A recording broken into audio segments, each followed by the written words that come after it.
Таджикистане честных не любят. Досмотрите это видео до конца, и вы узнаете, как власть Таджикистана продолжает геноцид своего населения. Подписывайтесь на наше обновление и точно будете в курсе всего самого актуального.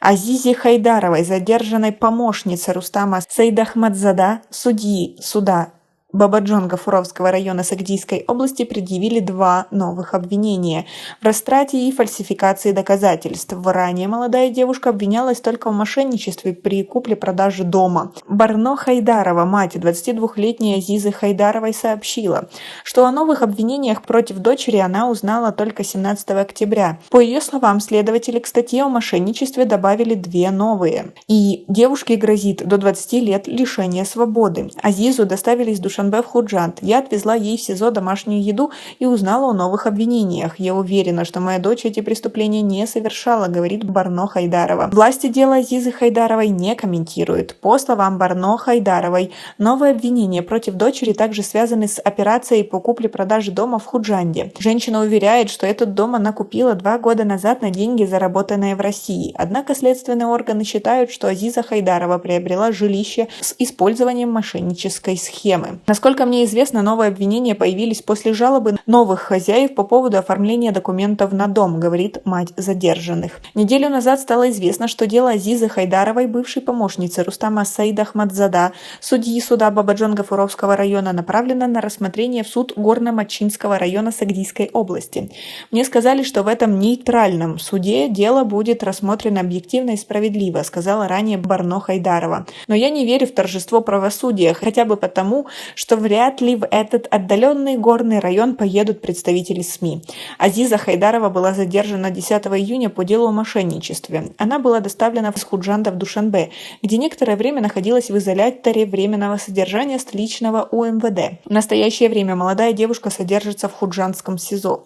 Барно Хайдарова, мать Азизы, заявила, что ее дочь никаких противоправных действий не совершала. Следователи, обвиняя в мошенничестве при купле-продаже дома, заставляют ее дать показания против своего начальника, судьи Рустама Сайдахмадзада. 43-летний Рустам Сайдахмадзада, судья суда Бабаджон Гафуровского района Сагдийской области, был задержан 29 июня в Душанбе. Спустя неделю после ареста судьи президент Таджикистана Эмомали Рахмон подписал указ, в котором говорится, что Сайдахмадзада освобождается от должности за совершение поступка, порочащего честь и достоинство судьи. Рустам Сайдахмадзада заявил, что себя виновным не считает и намерен в течение 2 месяцев доказать свою невинность. О Рустаме Сайдахмадзада местные СМИ написали после того, как он вынес оправдательный выговор по нашумевшему делу и освободил обвиняемого из зала суда.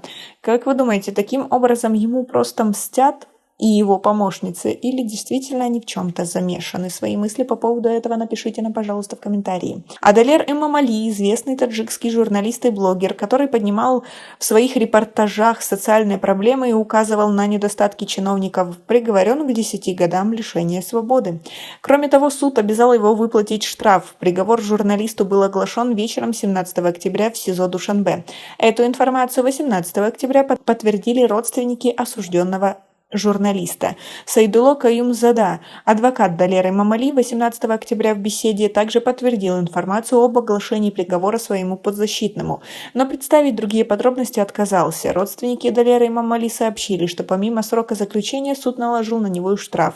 Сумма штрафа пока неизвестна. Далер Эмомали признан виновным в предоставлении заведомо ложных сведений о преступлении, незаконном предпринимательстве и участии в деятельности запрещенных организациях. Ранее источники сообщили, что журналист отвергал выдвинутые обвинения, за исключением обвинения в незаконном предпринимательстве. Как вы относитесь к такой ситуации и к таким правоохранительным органам в Таджикистане, которых боятся все таджики? Свои ответы напишите нам, пожалуйста, в комментарии. И у нас пока на этом все. Оцените наше видео подпиской и лайком. До скорой встречи.